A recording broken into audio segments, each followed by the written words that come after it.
Gjatë fundjavës ka ndëruar jetë një pacient i infektuar me ethet e Nilit perëndimor, duke e quar në 3 numrin e përgjithshëm të viktimave nga kjo sëmundje në vend. Derisa ministri i shëndetësisë Sasho Klekovski bëri të ditur se në Maqedoninë e Veriut janë konfirmuar 35 raste me ethet të Nilit perëndimor, ndërsa 6 pacientë të tjerë ndodhen në gjendje kritike dhe janë të vendosur në repartin e kujdesit intenziv.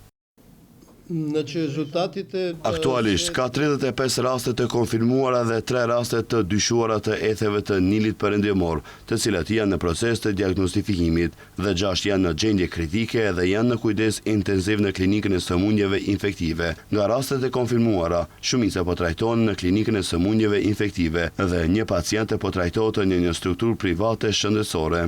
Në ndërkohë, informojmë se deri më tani nuk ka vaksinë në dispozicion për të mbrojtur kundër virusit të Nilit perëndimor, i cili më shpesh transmetohet përmes pickimit të mushkonjave të gjinisë Kulex. Thuhet se periudha e inkubacionit nga momenti i pickimit të mushkonjës varion nga 2 deri në 14 ditë dhe tek njerëzit me imunitet të dobësuar, kjo periudhë mund të zgjatet në 21 ditë. Raportohet se rreth 80% e njerëzve të infektuar me virus nuk përjetojnë asnjë simptom, ndërsa afërsisht 20% e pacientëve mund të përjetojnë simptoma të tilla si dobësi, të përzjera dhe të vjella, dhimbje koke dhe dhimbje muskujsh. Rastet e infeksionit me virusin e Nilit perëndimor raportohen më shpesh në Afrikë, Europë, Lindjen e Mesme, Amerikën e Veriut dhe Azinë perëndimore.